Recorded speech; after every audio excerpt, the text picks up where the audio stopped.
ഇസ്രായേലിന്റെ ചാരക്കണ്ണുകളെ നിഷ്പ്രഭമാക്കി തെക്കൻ ഇസ്രായേലിൽ ഹമാസ് നടത്തിയ അപ്രതീക്ഷിത ആക്രമണത്തിനും അതേ തുടർന്നുണ്ടായ ഗാസ യുദ്ധത്തിനും ഒക്ടോബർ 7 തിങ്കളാഴ്ച ഒരാണ്ട് തികയുകയാണ്. ഇസ്രായേലുകാരും വിദേശികളുമായി 1200ഓളം പേരെയാണ് ഒക്ടോബർ 7 ആക്രമണത്തിൽ ഹമാസ് വധിച്ചത്. 250ഓളം പേരെ തട്ടിക്കൊണ്ടുപോവുകയും ചെയ്തു. ജൂതരുടെ ഒരാഴ്ചത്തെ വിശുദ്ധ മതഗ്രന്ഥ പാരായണ ആഘോഷമായ സിംകറ്റ് തോറയുടെ ആലസ്യത്തിൽ നിന്ന് 2023 ഒക്ടോബർ 7 രാവിലെ 6:30 ഇസ്രായേൽ നടുങ്ങിയുണർന്നത് വെടിയൊച്ചകളും നിലവിളികളും കേട്ടാണ്.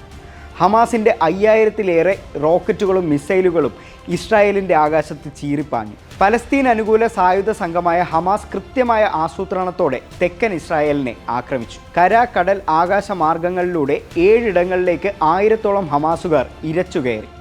ഗാസ അതിർത്തിയിലെ 40 കിലോമീറ്റർ നീളവും 10 കിലോമീറ്റർ വീതിയുമുള്ള കരയതിർത്തി വഴിയായിരുന്നു കടന്നുകയറ്റം. എവിടെ പിഴച്ചെന്ന് ഇസ്രായേൽ ചിന്തിക്കുന്നതിന് മുൻപ് തന്നെ കണ്ണിൽ കണ്ടവരെയെല്ലാം അവർ വെടിവെച്ചിട്ടു. യന്ത്രത്തോക്കുകളുമായി റോന്തു ചുറ്റുന്ന ഹമാസുകാരെ CCTVയിലൂടെ കണ്ട് ജനം പരിഭ്രമിച്ചു. യുവാക്കൾ ആഘോഷമായി ഒത്തുചേർന്ന സൂപ്പർനോവ സംഗീത പരിപാടിയിലും ക്രൂരമായ ആക്രമണം അഴിച്ചുവിട്ടു. ഇസ്രായേലിൻ്റെ പലസ്തീൻ മേഖലകളിലെ അധിനിവേശത്തിന് വേഗം കൂടിയ സമയം കൂടിയായിരുന്നു അത്. ഇതുകൂടാതെ ചരിത്രപരമായി പലസ്തീനെ പിന്തുണച്ചവർ പോലും ബദ്ധശത്രുക്കളായ ഇസ്രായേലികളുമായി സന്ധി ചെയ്തതും ഹമാസിനെ ചൊടിപ്പിച്ചു. അഴിമതിയിലും കെടുകാര്യസ്ഥതയിലും മുങ്ങിത്താണ് വെസ്റ്റ് ബാങ്കിലെ മുഹമ്മദ് അബ്ബാസിൻ്റെ സർക്കാർ ഇതിനോടകം തന്നെ ഹമാസുമായി കൊമ്പുകോർത്തിരുന്നു. ഏറ്റവും ഒടുവിൽ അബ്രഹാം ഉടമ്പടികളിലൂടെ ഇസ്രായേലുമായി സന്ധി ചെയ്ത പശ്ചിമേഷ്യൻ ഭരണകൂടങ്ങളുടെ നിലപാടിൽ ഹമാസ് അസ്വസ്ഥമായിരുന്നു. UAE, Bahrain, Sudan, Morocco, Egypt തുടങ്ങിയ രാജ്യങ്ങളുടെ ഈ പിന്നാമ്പുറ സൽക്കാരങ്ങളെ തകർക്കാൻ ഹമാസ് കണ്ട വഴി ആക്രമണമല്ലാതെ മറ്റൊന്നുമായിരുന്നില്ല. മാത്രമല്ല, സൗദി അറേബ്യയും ഒമാനും ഇന്തോനേഷ്യയും അബ്രഹാം ഉടമ്പടികളിലേക്ക് നീങ്ങുന്നുവെന്ന വാർത്തകൾ ഹമാസിനെ വല്ലാതെ ക്ഷോഭിപ്പിച്ചു. ചരിത്രപരമായി പല കാലത്തും ഇസ്രായേലുമായി ബന്ധങ്ങൾ നിലനിർത്തിയിരുന്ന ഇറാൻ നേരിട്ട് സൈനിക സാമ്പത്തിക സഹായങ്ങൾ നൽകി വന്നിരുന്ന ഹിസ്ബുള്ള, ഹൂത്തി തുടങ്ങിയ തീവ്രവാദ സംഘടനകൾ ഹമാസുമായി കൂടുതൽ അടുത്തത് ഇസ്രായേലിന് വലിയ തിരിച്ചടിയായി. സംഘർഷങ്ങൾക്ക് ഇത് മൂർച്ച കൂട്ടുകയും ചെയ്തു.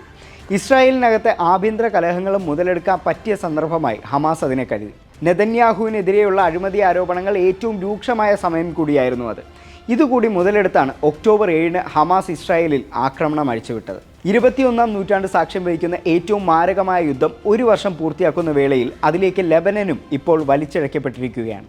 ലെബനനിലെ സായുധ സംഘടനയായ ഹിസ്ബുള്ളയുടെ തലവനായിരുന്ന ഹസൻ നസ്രല്ലയെ ഇസ്രായേൽ വധിച്ചതോടെ ഇറാനും നേരിട്ട് കളത്തിലിറങ്ങി. ഗാസയിൽ 1 വർഷത്തോളമായി നീണ്ടു നിൽക്കുന്ന യുദ്ധത്തിനിടയാക്കിയ ഈ സംഭവത്തിൻ്റെ ഓർമ്മ വിപുലമായി ആചരിക്കാൻ ഒരുങ്ങുകയാണ് ഇസ്രായേൽ. ഹമാസ് ഏറ്റവും അധികം നാശം വിതച്ച നഗരങ്ങളിലൊന്നായ എസ്ദേറോത്തിൽ നടക്കുന്ന അനുസ്മരണ ചടങ്ങിന് പ്രസിഡന്റ് ഐസക് ഹെർസോഗ് നേതൃത്വം നൽകും. പ്രധാനമന്ത്രി ബെഞ്ചമിൻ നെതന്യാഹു ടെലിവിഷനിലൂടെ രാജ്യത്തെ അഭിസംബോധന ചെയ്യും. 100 കണക്കിന് പേർക്ക് ജീവൻ നഷ്ടമായ നോവ സംഗീതോത്സവം നടന്ന റെയിൻ കിബുട്സിലും അനുസ്മരണ ചടങ്ങുകളുണ്ടാവും.